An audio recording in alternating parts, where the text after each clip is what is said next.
Good morning. Hello. My name is Brian Wong. I am a first-year Fuqua student here. Thank you all for coming out this morning. Really appreciate it. I'm super excited. Have the absolute honor to introduce our first panel of the day, our very own Luana Lima, professor here at the Nicholas School of Environment here at Duke University. Yep. We'll be moderating our first panel on modernizing the grid.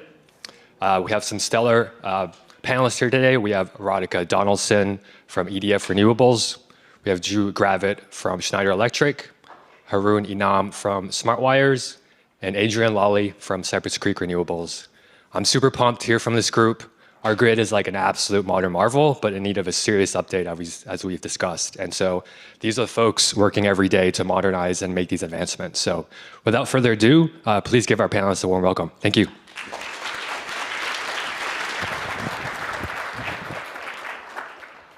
Thank you, everyone, for joining us today. Good morning. It's my pleasure to be here moderating this panel on modernizing the grid. I'm Luana Lima. I'm a professor at the Nicholas School, and I'm also the Associate Director for Educational Programs at the Nicholas Institute for Energy, Environment, and Sustainability. And joining me today, we have these amazing panelists. So here on my left, we have Haroon Inam, who's CTO at SmartWires. We have Adrian, Director of Energy Storage at Cypress Creek Renewables. We have Drew Gravitt, Director of Strategic Partnerships and Microgrids at Schneider Electric, and Radhika Donaldson, Senior Director of Transmission Analytics at EDF Renewables. So I'm gonna let you guys introduce yourself very quickly, a little bit about you and your organization, so that we can set the grounds for our discussion today. Let's start with you, Haroon, and then we go down to Radhika. Well, good morning to everybody. My name is Haroon, just like it's spelled. I'm a Duke graduate twice with a bachelor's and a master's. Incidentally, I studied power electronics at Duke, and Duke had one of the best programs in the world. I was lucky enough to get a graduate degree from Dr. Wilson and team. And I've been in various roles, leading engineering and technology for 30 plus years. Most recently, I'm with SmartWires for about 8-9 years. We have raised $500 million to make power flow on the grid, on the transmission lines, different than it does naturally. And we have about a $6.2 billion sales pipeline now, and it was very tough getting here. I say that I used to have a full head of hair when I started at SmartWires, but all my colleagues tell me that that's absolutely not true. Adrian Lally, I head up energy storage development at Cypress Creek Renewables. It's a clean energy IPP, clean energy developer. Got its start with QF Solar in North Carolina, actually, so we do have an office in Durham. I don't know where Thomas Nalen is, but he's currently working with us, and a Fuqua student. I am Fuqua 2015. I concentrated in clean energy and energy finance here. It's been a passion of mine forever, and so really, my team works on what Danielle said, which is how do you take solar power and bring the capacity factors to it, bring the flexibility, a lot of the additional frequency regulation, spinning reserve requirements of the grid so that you can integrate renewables and other variable sources of power and make them more dispatchable. So I work on both hybrid and standalone storage and happy to talk about the differences there. So Drew Gravitt, I'm with Schneider Electric. We make connected products, software, solutions for making homes more efficient, sustainable, safe, and reliable. I work in the microgrid team, of which we have over 300 installations here in North America. And I specifically work very closely with our Innovation at the Edge joint ventures, who are reimagining kind of the business models, our ways to market, the products and solutions that we put out that make microgrids and clean energy more accessible to the broader community. So looking forward to the conversation and the questions that follow. Hi everyone, Radhika Donaldson. I'm with EDF Renewables. EDF Renewables is a large IPP. We develop onshore wind, offshore wind, solar, looking into hydrogen now. We have a grid scale unit. We have developed over 24 gigawatts of renewables in North America, 6 gigawatts. We own 6 gigawatts of them.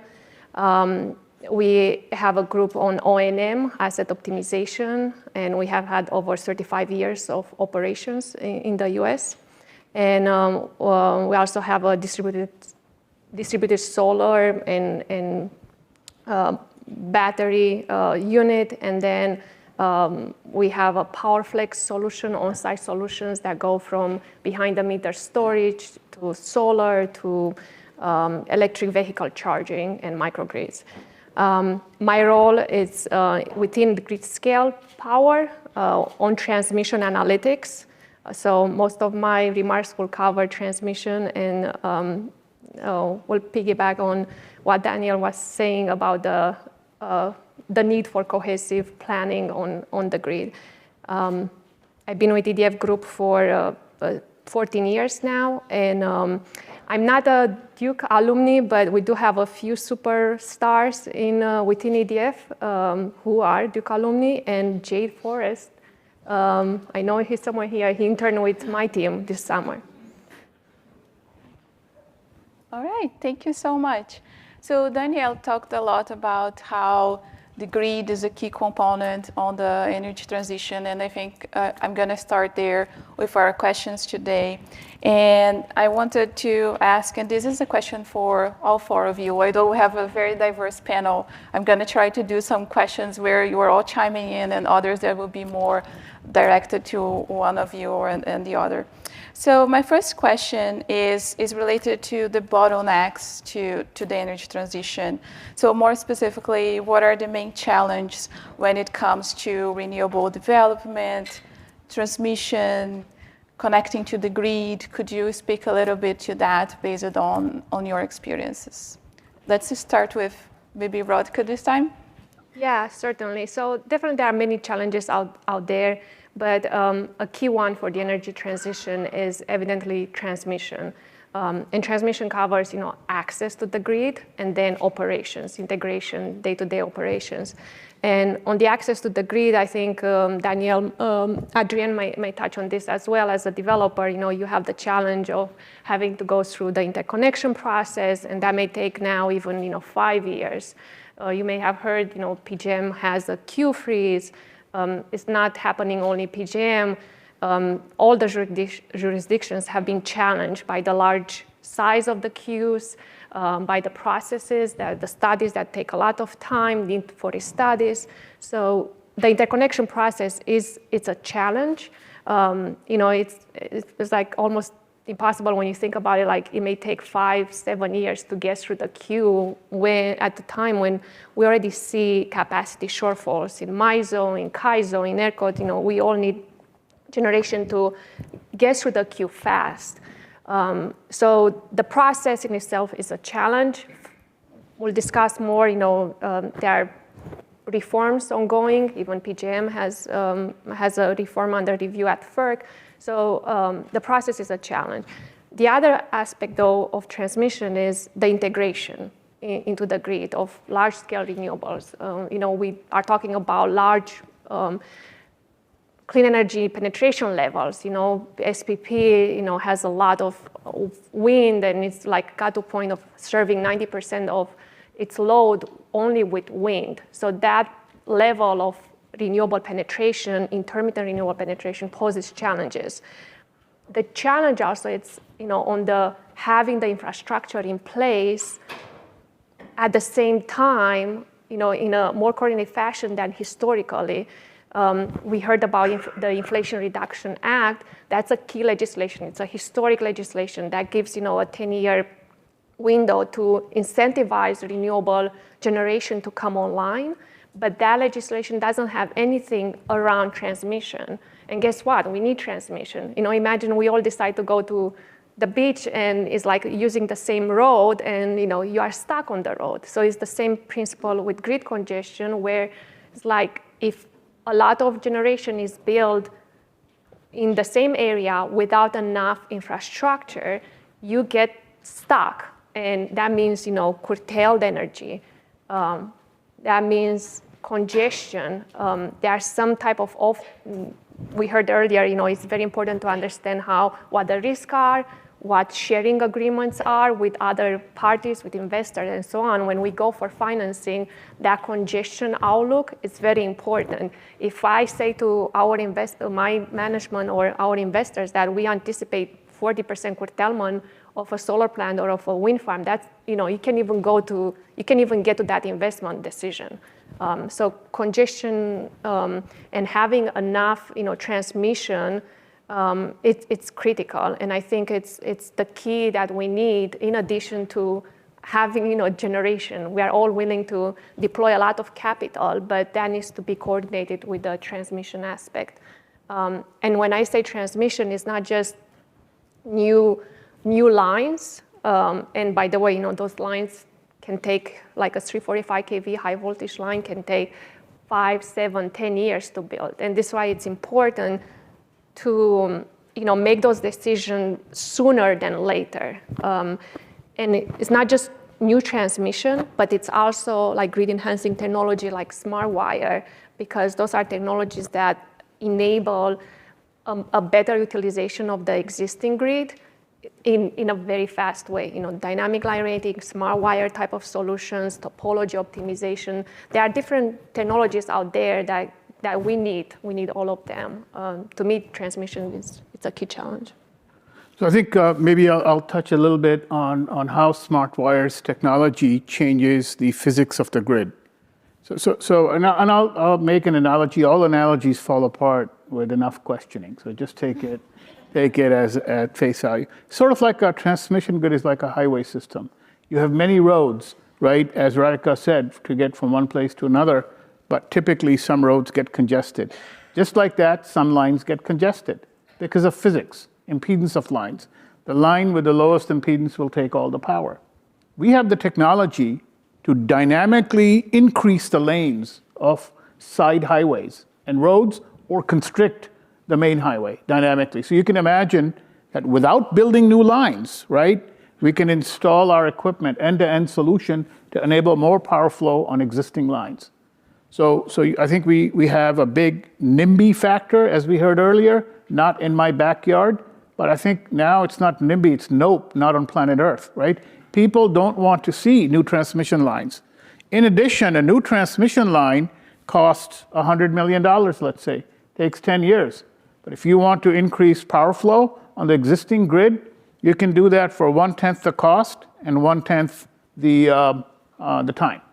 So big difference in this technology.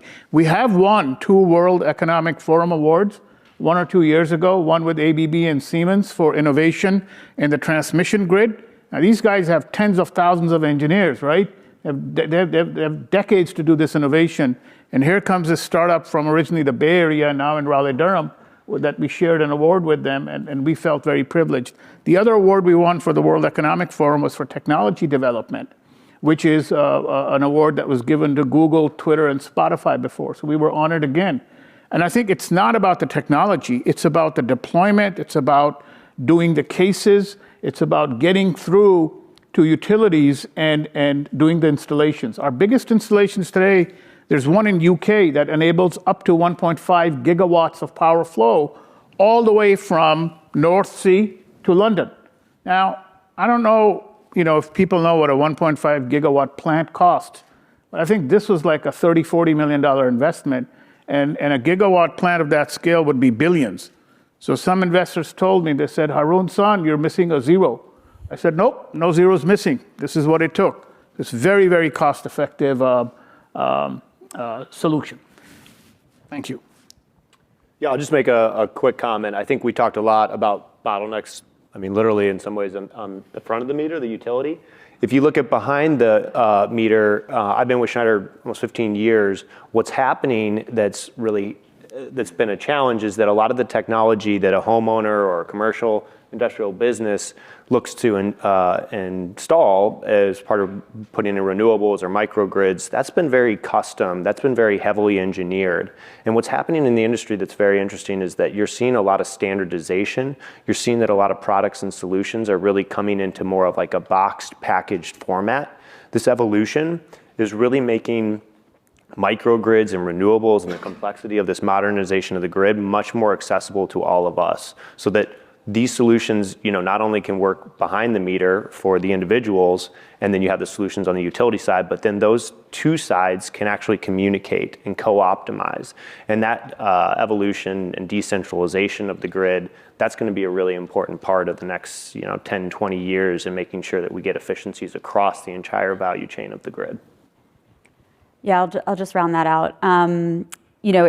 It's not just the thermal capacity of the transmission or the distribution lines, which is also very important. But when you have a 6-7 year interconnection process, from a practical standpoint, I'm holding land options. So I'm tying up capital, usually in urban areas. If it's a standalone storage asset, that's where it provides the most value. So you are, in essence, limiting the energy transition in a very real way when you're tying up our capital for 7 years there's only so many sites I can do that on. It's the way that we study energy storage. So a lot of the ISOs were working on it. I know EDF is as well. Assume that study energy storage as if it is charging during the highest demand, most expensive periods and discharging at night.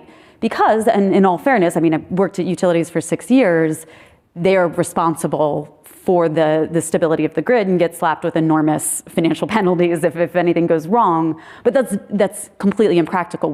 It assumes that storage is not a rational actor.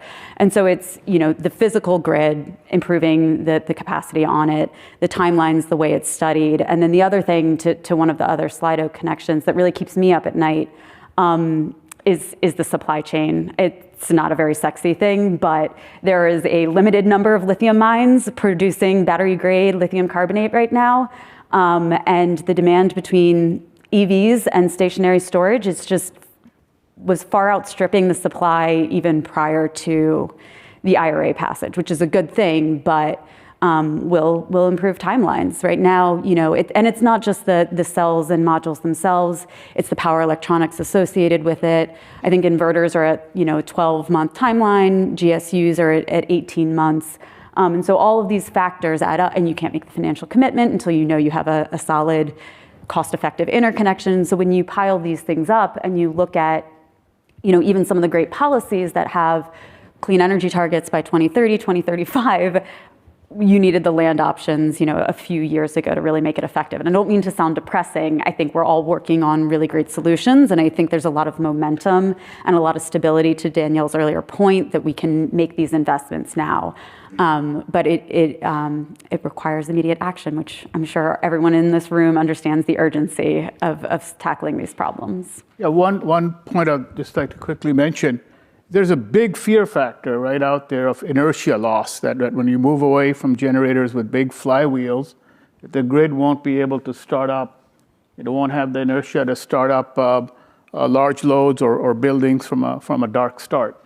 Actually, I think if you marry energy flow with power flow control, you can generate synthetic inertia and deliver it wherever you need it. That, in addition to grid forming technology, I think it's a matter of scaling semiconductors, and it's not a unobtainium sort of a thing. So I agree with my colleagues that we're on the cusp of this inflection point, or the start of an inflection point. Thank you. Yeah, and Haroon, my students here know this. I have this engineering background, so I kind of need to ask you that. You just started talking about the technology. Can you build a little bit more on the technology gaps that will help facilitate the energy transition?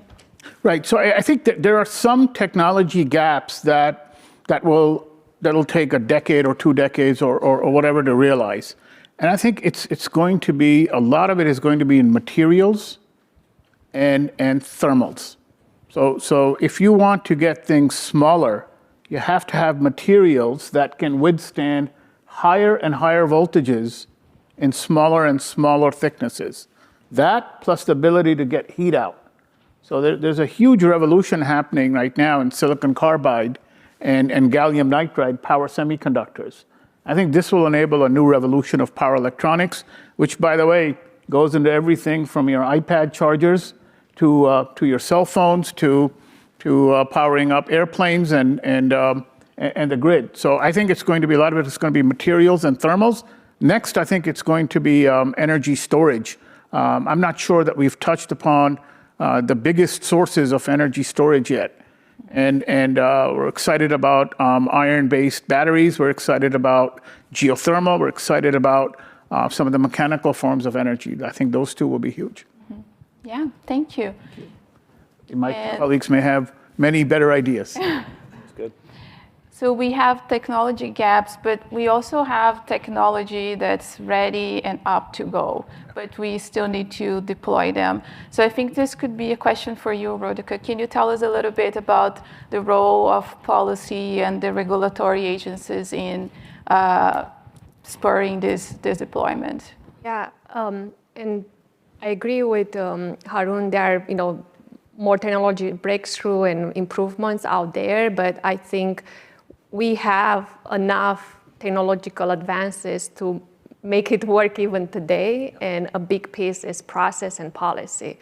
And just giving the example of those grid enhancing technologies, Smart Wire being one, for the last 3 years, EDF has been advocating for those solutions, coming to RTOs, some RTOs where we have more congestion and saying like, look, we have a particular solution for this constraint. This is impacting all of us, ratepayers, generators, and there is no process in place to look at those type of technologies that are low cost, that can be implemented in a matter of days or a matter of months. So the process is very important. The language, like when you look at the ISO, the tariff, the business manuals, and so on, they are very important because this has been a key barrier for seeing more of those technologies deployed. I think, Harun, you said you have a $6 billion pipeline. I wonder how much is in the US, because US is lagging in deploying those type of technologies, dynamic light rating, topology optimization, and it's a big part to the process. So kind of coming back to your question, I think a critical piece is the policy, and FERC has been spending the last 2 years, I would say, looking at reforms, key reforms, transformative reforms in the area of interconnection processes, but also transmission planning. And both of those, will be critical, as mentioned earlier, will be critical for the energy transition. And on the planning side, one of the things that FERC is looking at is, should we be requiring the planning entities to have 20-year studies and look at what are our needs in a more holistic, comprehensive fashion? And by the way, we should also look at all technologies, including all those Smart Wire and other solutions, alternative technology, batteries. So some of it existed before too, but it's different when you have a requirement, top-down requirement for a particular type of study, for processes to be considered. And the policy aspect is critical. And I'm looking forward to seeing those final rules from FERC, but they have the potential to address major issues that we have had historically. Yeah, thank you. So my next question is about your future vision for the grid and what's maybe the right balance between centralized versus decentralized. And I'm wondering if maybe Drew can talk a little bit on your vision and how do microgrids play into this vision. And maybe Adrian can talk a little bit about the energy storage in this decentralized model. Yep. So I think Daniel did a good job of showing kind of this evolution that we're all seeing, which is moving from really centralized to a combination of centralized and decentralized. And really, the individuals, us becoming much more active participants in the grid. So if I was sort of take this question and just sort of look again kind of behind the meter where we specialize, maybe the microgrid conversation, I think that it's no longer that our loads are going to kind of be static and it's just going to be what it is. I think that you're going to find smart buildings are going to really understand their generation potential for a day, for a week, for a month, and then they are going to interact not only with the capacity, with the generation they have, and that's, again, whether that's solar, maybe some small scale wind, a fuel cell, any sort of combined heat and power, and then they're going to pair that with the expected loads of the day, and then all of that is going to sort of create a little package of, what they do in that day, and that's going to dynamically work with the utility so that the utility can consider that as one of many distributed energy resources on their system, and everything can be really co-optimized and efficiently managed across that entire region. So I really see the grid, I think there was another stat that stuck out to me in Daniel's presentation, which is that we are really electrifying everything too. So on top of all of this sort of smart renewable energy and load management, we're actually going to add a lot more need to our grid globally in North America, and so we really have to use those kilowatts a lot more efficiently than we have in the past.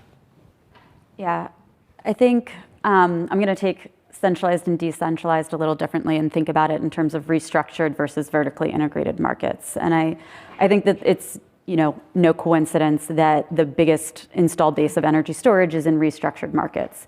And I've worked at both a vertically integrated and a utility in New York, so I'm not saying I have a preference there, but when we start to think about the new energy paradigm, one of the benefits of the restructured markets is it starts to place a value on the additional services that a gas generator, an AGC, or an energy storage unit can provide, instead of just, dumb energy like no offense to solar, but it sits there, it produces energy, there's some capacity value, minimal. When you get into energy storage, there is a need to quantify all of the benefits of that firmer capacity or dispatchable capacity, of the spinning reserves, instantaneous. We historically have talked about 30 minutes versus 10-minute spinning reserves. Now we're talking about fast ramping products that are instantaneous. Putting quantifications on voltage support and frequency regulation is really important to show the value that this dynamic resource can provide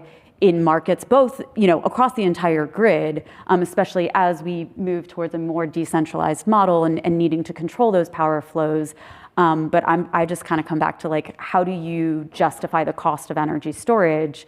And it's really finding a way to quantify outside of even wholesale markets the benefit that brings. Yeah, thank you. I think it's time to open for audience questions. So let me see if I can find the questions here. Oh, wow, we have a lot of questions. Okay. So first one is for Radhika. You mentioned that policy is essential to clean energy rollout. What exactly would that policy encompass if it came out today? Very good question. And probably not enough time to answer that. But I think FERC has it right in the sense of requiring planning entities, authorities to look at long-term, because historically, those planning processes, similarly to interconnection processes, they vary. Where you are, whether you are in Texas, whether you are in California, the planning is not the same. And to give you an example, ERCOT is looking at the needs over the next 5 years. When you look at the longer-term needs, that's not enough, because it's saying, it's like we won't decide what we need for the grid until 5 years from, we will only decide what we need for the next 5 years. But if you have a huge need, because we have a lot more resources being added to the system, year 6, it's a little, you may identify an upgrade that actually may not work year 6. So looking long-term at this plan, at the extending the planning horizon, looking long-term at the needs and all the needs, reliability needs because your load is growing, looking at economic needs, looking at public policy needs. We have those RPS standards in many states now. So looking holistically across all those needs on long-term, it's a better bet for the system to address the needs. And it doesn't need to be always, long, large transmission lines. It can be grid enhancing technologies as well. So, the solution to a problem is based on how you define the problem. So if you define, the problem in a very narrow way, that's the narrow answer you get. So I think that's a critical piece, that expanded timeline for planning.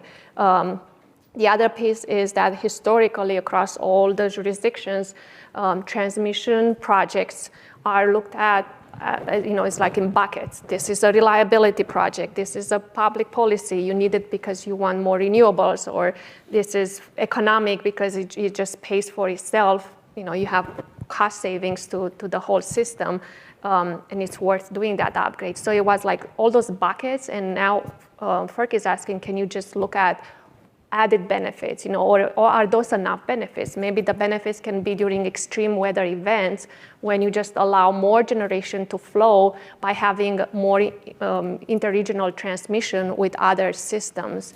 The storm Uri was very impactful in Texas, in ERCOT. ERCOT couldn't, count on the neighbors to bring energy in. SPP was like neighboring, territory, Oklahoma, Texas area.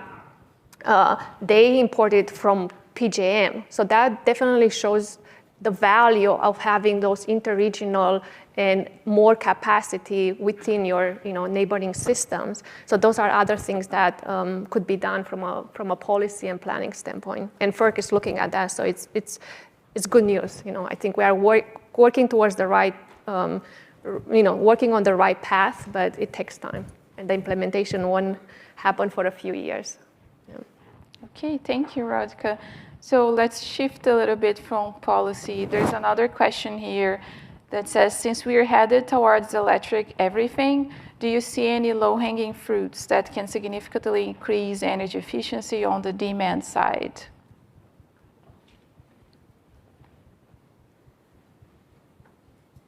I think I think increasing energy efficiency or using energy, we go on and turn on a light bulb, we turn down the thermostat or turn it up depending on the weather at will, right?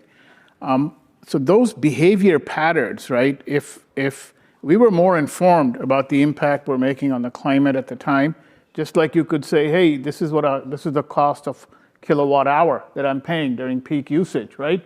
At the same time, you could have an impact that, hey, if you turn down your thermostat this much, here's the impact you'd have on greenhouse gases.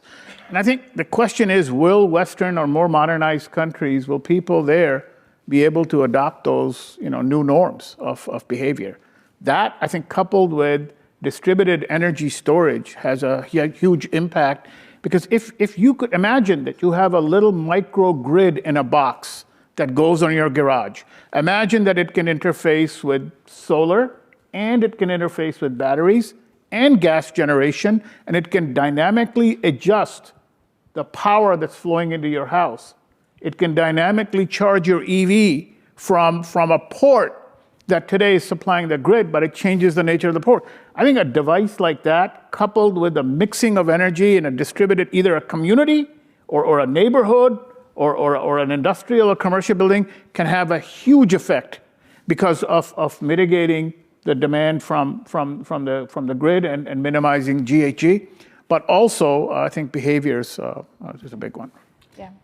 And just one comment on that, I think that's a great point. I think codes and standards, I think just sort of building a lot of this into how we build new buildings, the technology is there today. We talk a lot about that. We have the means to make buildings more efficient, to add generation, to add solar when a building's being built. That's a really low-cost way to bring that building's load down and to kind of have those quick and easy wins. We're seeing a lot of that in Europe. I saw some interesting articles today that every new, actually Sam Childers showed me this, that every new parking lot in France has to have solar on it now, right? Those are policy and a combination of codes and standards that sort of just build it intricately into the system. Yeah, I'll that's a just great point. Yes. throw one thing, coordination with the utility. Yeah.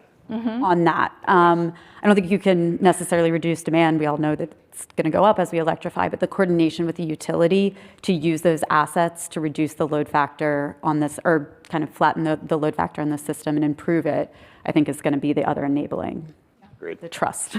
Yeah. I call it flattening the duck curve. Nerd terminology. Yeah. Thank you. Those are all great points. The next question I have here, I think it's probably for you, Adrian, because you kind of mentioned that on one of your answers already.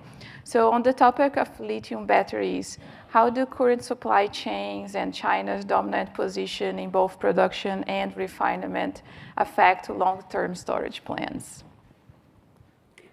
Well, if you come talk to me at 3 a.m. when I'm stressing about this, I'll probably have an incoherent answer.